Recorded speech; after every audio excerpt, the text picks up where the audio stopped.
கடகத்தை பொறுத்தவரை நல்ல ஒரு ஏற்றமான காலம். என்ன சார் இது, அஷ்டமத்து சனின்றீங்க, 12ஆம் இடத்துல குரு மறைஞ்சிருச்சுன்றீங்க, 12ஆம் அதிபதி ராசியில் இருக்காருன்றீங்க, இப்படிலாம் சொல்லிட்டு நல்ல ஒரு காலம்னு சொல்கிறீங்களே, எப்படி சார்?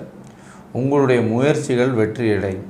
பணவரவு இவ்வளோ நாள் கஷ்டத்தில் இருந்தது, பணவரவிற்கு பஞ்சம் இருக்காது, கவலைப்பட தேவையில்லை.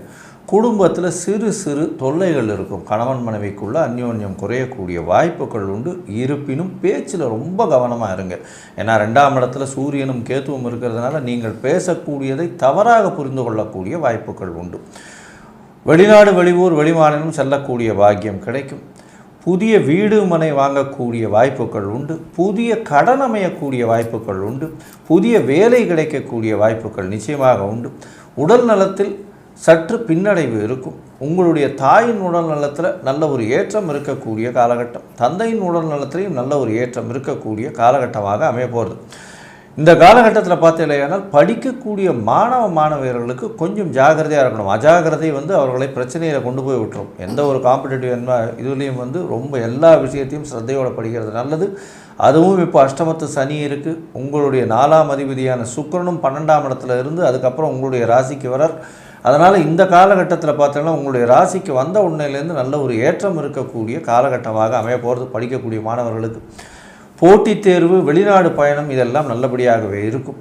உங்களுக்கு பார்த்தீங்களேனால் இந்த விஸ்வாவசு வருஷம் ஆவணி மாதம், அதுவும் இந்த டிரைவர்ஸு, அதை தவிர வேளாண்மை பண்ணுறவங்க, பயிர் இதுவெல்லாம் வைக்கிறவங்க, அதை தவிர இந்த நெல் அந்த மாதிரியான வியாபாரம் பண்ணுறவங்க, அதாவது இந்த நெல், கோதுமை, இந்த மாதிரி பருப்பு வகைகள் இதெல்லாம் வியாபாரம் பண்ணுறவங்க, சாப்பாட்டு பொருட்கள் எடுத்து செல்லக்கூடியவர், இந்த ஸ்விக்கி அந்த மாதிரியான பீப்புள், அதை தவிர இந்த சாப்பாட்டு இது பண்ணுறவங்க, அதாவது ஹோட்டல்ஸ் அந்த மாதிரி வச்சு நடத்துகிறவங்க, தண்ணீர் சம்பந்தப்பட்ட வியாபாரங்கள் பண்ணுறவங்க, கூல்ட்ரிங்க்ஸு இதெல்லாம் பண்ணுறவங்க, இவர்களுக்கெல்லாம் ஒரு பெரிய ஏற்றங்கள் கிடைக்கும். பால் வியாபாரம் பண்ணுறவங்க, பால் சம்பந்தப்பட்ட பால் பொருட்கள் சம்பந்தப்பட்ட விஷயங்கள் பண்ணுறவங்களுக்கெல்லாம் நல்ல ஒரு ஏற்றம் கிடைக்கும். அழகு கலையில் இருக்கிறவங்களுக்கு பெரிய ஏற்றம் கிடைக்கக்கூடிய காலகட்டமாக அமையும். இருப்பினும் சிறு சிறு தொல்லைகள் உங்களுடைய ஆஃபீஸ்லேயோ உங்களுடைய நீங்கள் வச்சுருக்கிற ஸ்தாபனத்தில் இருக்கக்கூடிய விஷயங்கள் மூலியமாக சிறு சிறு தொல்லைகள் வரும்.